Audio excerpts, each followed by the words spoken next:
you. Good morning. Good morning.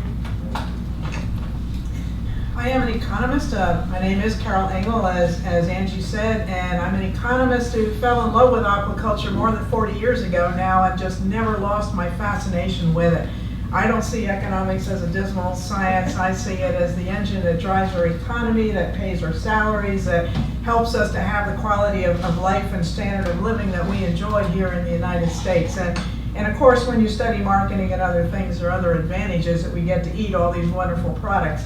I think one of the best things in my career has been the opportunity and the real pleasure I've had of getting to know and work with aquaculture producers all across the United States and really understand these businesses that are so different from each other. You got a glimpse of that from Jim's talk earlier today of how different these different businesses are, how different the business models are, the entrepreneurial spirit, and the people who really made these industries work. It's been a real pleasure for me to do that and learn these things over the years. So I'm going to share with you briefly just some of these opportunities and some of the ways that aquaculture contributes to economies.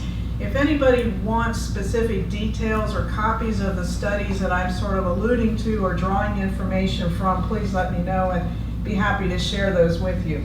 Well, the first thing, of course, to understand is we are one of the largest seafood markets in the world.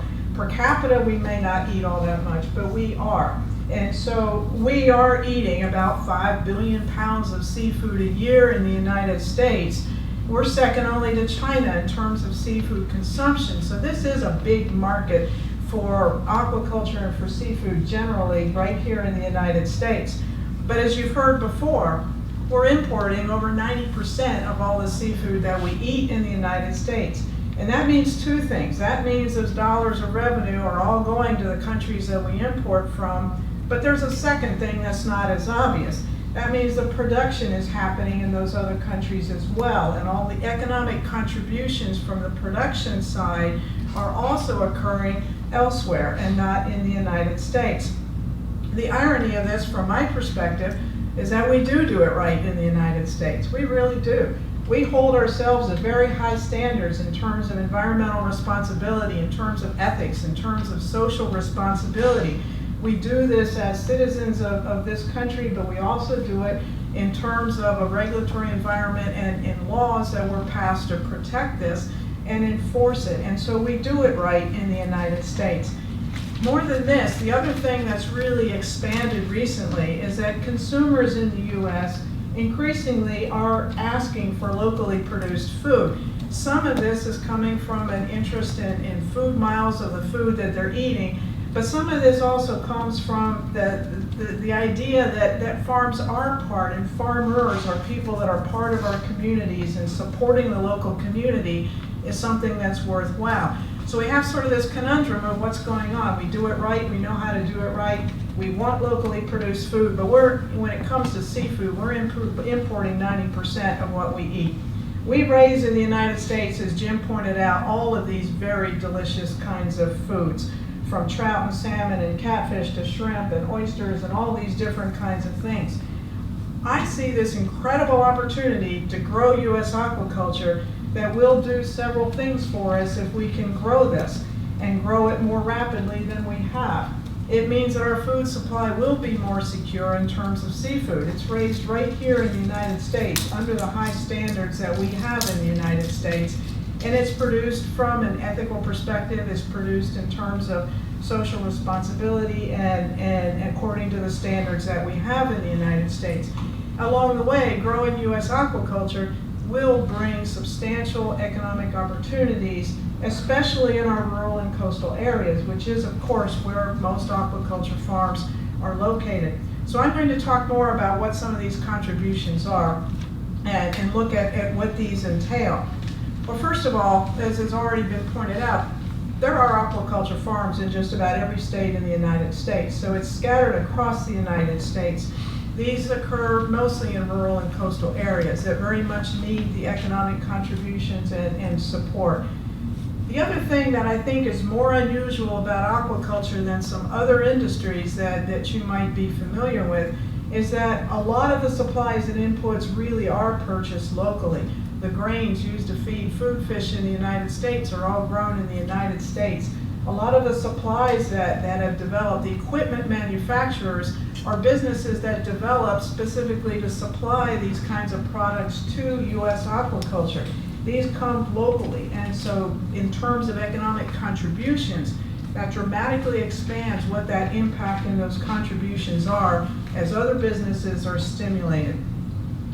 This is just, to me, has always been really fascinating. We've had research on equipment development and other things, but the reality is a lot of this is developed on farms. If you look at the catfish industry, for example, adapting nets from capture fisheries had to be done in order to be able to harvest efficiently, and the harvesting nets and boom nets. If you want to see an interesting piece of engineering, these crawfish harvesters and crawfish ponds are fascinating if you haven't seen it. But this is all equipment that's been innovated and developed on farms. If you Google oyster growing gear online, you'll come up with all sorts of companies that have developed new oyster gear products and companies that have developed it. This is all part of the economic support and contributions that U.S. aquaculture have made. Now let's take a little bit closer look at food fish farms, for example. I'm sure you all are familiar with multipliers, and a lot of people throw a lot of numbers around about multipliers. But of course how they work is when a food fish farm purchases feed, for example, those dollars flow back to the feed mill.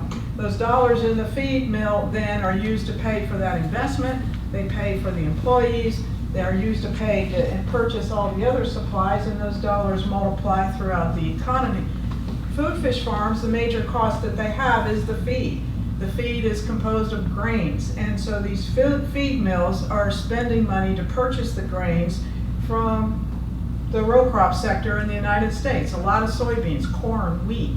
Just think about if we could replace 10% of those imports with U.S. grown product, 20%, 30%. Think what that means in terms of increased demand for U.S. grown soybeans and the support for soybean prices and prices of corn and wheat and other important commodities to our agricultural sector. It's a very important source of contribution. Talked about the equipment as well, as dollars flowing into equipment companies, other kinds of supplies. All of these companies hire employees, and these dollars expand throughout the economy. We can't forget about the finance sector either. A lot of the major sectors of U.S. aquaculture are financed through small rural agricultural banks. I live in a rural county myself, and I know how nice it is to walk into my bank and they know me and I know them. I've been dealing with the same people since I first went to that bank, and there's just a sense of community about these things that I think comes from having vibrant rural economies grown out of agriculture and farms. Now so far this is all the production sector, and this is just the production sector of food fish farms, but there's something that I don't hear discussed often enough. If you really step back and think about Economics 101, and you step back and think about what really drives economic growth, it is the production sector. It's not a service sector. You can have dollars multiplying through a service sector, and there are short-term benefits, but long-run economic growth and wealth creation comes out of production sectors. It's no secret why China's economic growth was so high. It came from the investment they made in their manufacturing sector. So we get a greater multiplier effect from production sides than we do from the marketing and distribution sides. But there is an economic contribution, clearly. So if we look at food fish farms that are selling mostly at processing plants, but they also sell direct to restaurants, supermarkets, farmers markets. So all of these include and also contribute to the economy. Processors sell to brokers and distributors, and they turn around and sell to restaurants and supermarkets. So this is all part of it. These marketing distribution sectors, though, really are service sectors. So again, if we think about imports, we talk about imports coming in, they're contributing through the service sectors, through the distribution sectors now. If we replace 20%, 30% of that supply, then we maintain that contribution because domestic supply fits into it, but we still capture the entire production side that is really a much stronger engine for economic growth and development than just the marketing side of it. pound for pound, U.S. produced seafood will contribute far more employment, economic activity, because it contributes to so many other production sectors and is a productive activity as well. Well, I could talk about the impacts of all kinds of different sectors of U.S. aquaculture, but I'll just use one other example.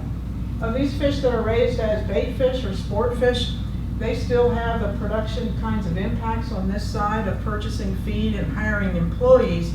But in addition to that, they're selling to anglers.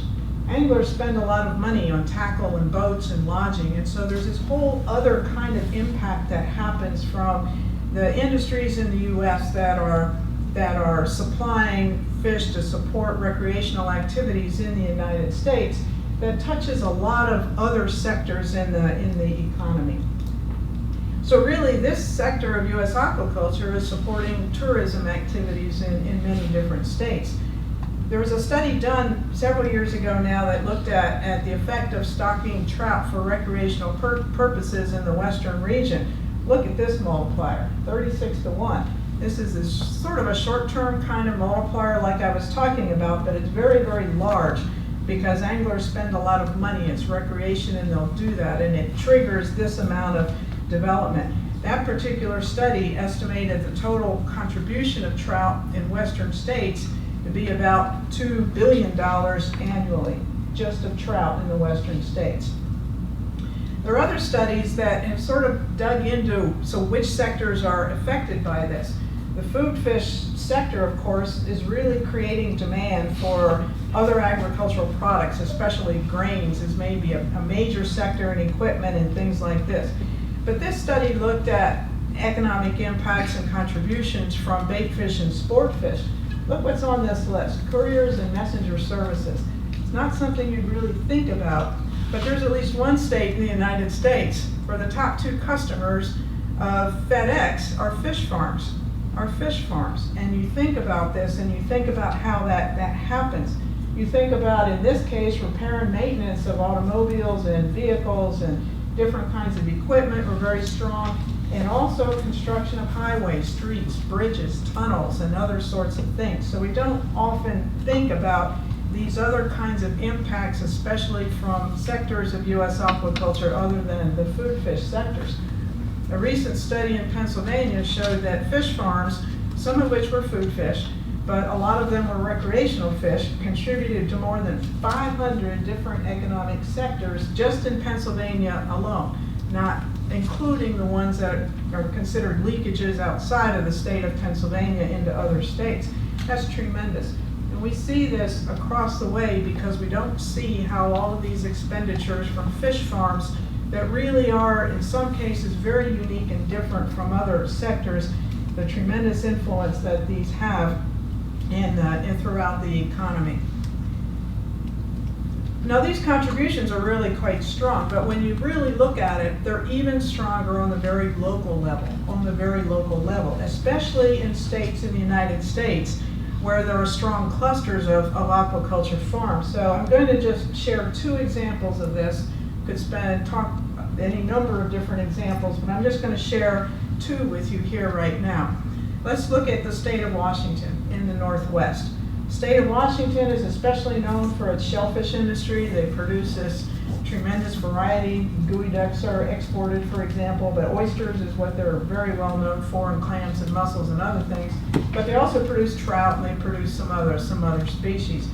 If we look at the economic impact and contribution just of the shellfish industry, because that's one where we have a very good economic impact study that was done for, these farms have been there for more than 100 years in many cases. Third and fourth generation shellfish farmers in Washington.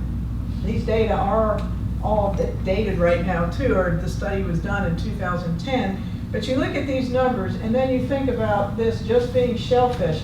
Shellfish, of course, happens only along the coast of Washington. If you've driven along that coast of Washington, you know what a lot of those towns look like. And you start to look at these numbers, 2,700 jobs strictly along the coast of the state of Washington, 77 million in labor income, total economic output of 184 million, And again, these are a decade ago old and would have to be inflated to get a realistic estimate. But these are substantial impacts. Let's look at an example in the South. The state of Mississippi is the second largest aquaculture producing state in the United States. Mississippi is well known for its catfish industry. The catfish industry is the largest sector of U.S. aquaculture still, and Mississippi is the largest producer of catfish. But they also raise hybrid striped bass, sportfish, and some other species. Catfish farms have been around for more than half a century too. This is not a brand new industry. But when you look at these counties, and you look at the counties in the heart of the catfish industry, say Humphreys County, Mississippi, two of the top 3 employers in that county are catfish processing plants. If you look at the top 3 catfish producing counties in Mississippi, in 2018 sales, $600 million, and then 3,300 employees. If those of you who have had the opportunity to drive through these counties in Mississippi, and if you haven't, I encourage you to do so. When you do drive through those counties and just look out your windshield and look around, think about what 3,300 employees and jobs means for those counties. It means a lot in these counties. So in local areas, some of these industries absolutely drive this. I could give you many other examples of counties where the #1 economic activity is aquaculture. In this case, in Mississippi, those top 3 counties, $823 million total economic output. So why is it we're importing so much seafood into the United States? We've heard some comments about it, but why is this happening? The other part of this sort of, I don't know if it's an irony or I'm not sure what it is, but the reality is that much of what we import is being raised under conditions that we do not condone in the United States. And by creating this demand to bring product in that is not raised sustainably, that is raised in ways that has unbelievable amounts of discharge into the environment. We have one planet. These oceans touch our sides and touch our shores, both of the major oceans, with unregulated discharges. The studies continue to come out for 10, 15 years of indiscriminate use of antibiotics in raising products that we're purchasing and bringing into the United States. These studies are showing use of antibiotics that are totally banned for use in livestock feeds in the U.S. for very good reasons. Unregulated workforce conditions, I'm sure you've read these stories as well. They just don't have the same regulatory environment that we have. And so by creating this demand for those products to come in, we're enabling conditions that we don't tolerate. There's something quite ironic about all of this. Now, Jim mentioned this study and talked about the direct regulatory costs. I'm just showing this one slide, an example of the shellfish industry, because these studies have also measured lost opportunities. Now, let me give you an example that we have high standards in the United States. Our aquaculture farmers have high standards for themselves and what they're doing in the United States. But what we're finding with regulations is that they've become inefficient. They've become so bureaucratic that they're unnecessarily increasing costs through redundancies and duplication of regulations and things like this. And a number of studies are coming out to support this. Let me give you one example. Let's say somebody wants to get a permit to raise shellfish somewhere. They're told by the regulatory agency, you have to do these 6 different studies, whatever those are. Every story is a little bit different. But say they have to do a survey on eelgrass, and they have to do a survey on seal haul out areas, and they have to do a whole host of water quality testing. They do all of that. They invest the money, they contract the biologists and whoever's capable of doing it. They do all of that, they get the results back, they spend a year, maybe 2, putting all of these studies together. They were told that they had to do, no problems are found. Why does it take them, that farm 5 or 10 years to get a permit? Now that's the kind of reality that happens, and I've not heard farmers complain about doing the studies and the testing. It's the delays that are really creating opportunities for other industries to ship here and preventing our industries from being as large as they could be and having the economic contributions that they could have. The Food and Agriculture Organization of the United Nations says that the U.S. is the world's most efficient food producer. They're talking about grains and other kinds of food products, but we're known for that. We have the natural resources to expand aquaculture.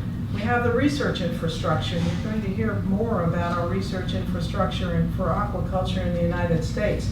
I think we don't give enough credit to this bullet here, that we also have with multiple generations and decades of experience raising fish and shellfish among the fish farmers and shellfish farmers in the United States is a tremendous asset to our country. It's not easy to raise fish and shellfish. I know, I've killed a lot of them. And so it's not easy, and we have a tremendous knowledge in the United States to do it. And we know how to do it right, and we are doing it right in the United States. So how do we turn this around? I think we can turn it around. I think the U.S. has the potential to become a major exporter, to become more self-sufficient than ever before, but we do need a level playing field. We need to hold imported product to the same high standards of environmental responsibility and food safety that we hold our domestic producers. We also need to reduce and eliminate the inefficient parts of our regulatory system and the unnecessary regulatory costs, maintain adequate oversight to eliminate what's not necessary. But we also all need to insist, all as individual citizens of this country, that discussions are based on accurate information. I applaud the U.S. Aquaculture Society for coming to DC and organizing this. They represent the scientific community related to aquaculture in the United States and have access to sound science. But unfortunately, there is an incredible amount of misinformation that often is due to other agendas for different groups of individuals. And with that, I thank you very much for your attention. Are we holding questions until the end, Angie, or? You've got a couple of minutes if you want to take a question or two. Are there any questions that I could try to answer or respond to? Yes, sir. Do you have a sense of scale between regulatory impacts or benefits of regulatory reform versus leveling the playing field? Which one would, if we solved one of those two issues, which one gets a better bang for the buck? They affect different sectors differently, and in terms of regulatory inefficiencies, I think some sectors of U.S. aquaculture would be more important to deal with, equivalent food safety standards, and other sectors of U.S. aquaculture would be more important to deal with regulatory inefficiencies. So it depends on those particular sectors and what's happening in their markets. Aquaculture is just so diverse. It'd be very difficult for me to say one or the other, because it's different for different segments of U.S. aquaculture. Sure. Okay. I guess I was trying to, looking at the, as you said, it's really diverse.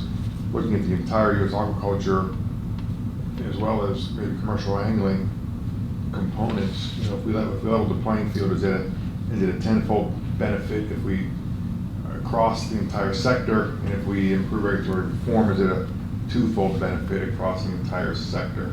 If we had to focus our efforts on one thing, what can you provide guidance on what one thing we should focus our efforts on? The studies that we've done on regulatory costs are looking at each specific sector, and these lost opportunities are really quite large. If you look at that study for shellfish, was only done on West Coast shellfish, but the lost opportunities are more than twice, and those are annual sales, more than twice the size of the current industry on the West Coast of the United States. We're just starting up a similar study on the East Coast, but I suspect we'll find something similar. The U.S. catfish industry, the one that I've worked with very, very closely, would very much benefit from level playing field in terms of the issues of antibiotic use in some of their major competitors coming into the United States. They clearly could be double the size that they are right now. And that's one of the reasons for the contraction for several years before they've started to recover in the last 4 or 5 years. So they could easily be double. I'd have to go back and try to give that all some more thought. But I think we could easily have an industry just for those two reasons easily. I think it's conservative to say it could be twice the size that it is right now, easily. And down the road, it could be even more if for other reasons. Yes, ma'am. Yes, hi. I'm hoping you could. Hi, thank you. I'm hoping you could talk a little bit about what you refer to as misinformation, and are you talking about kind of the ratings from the Monterey Bay Aquarium and that kind of thing? Or are you talking more about environmental groups and stereotypes about aquaculture? And if you could talk a little bit about how to combat that misinformation. You know, there's studies that have looked at this kind of thing in other sectors of agriculture, and its message is to overcome one negative one, even if that negative story was not at all true. And so we really need to help and really need a concerted effort to get accurate information out. A lot of, there's so much of it that you see, a lot of it is on social media, you see it repeated in the press, and so you see people just picking up little snippets of things. But statements like aquaculture is unsustainable, aquaculture is destroying the environment, aquaculture is polluting.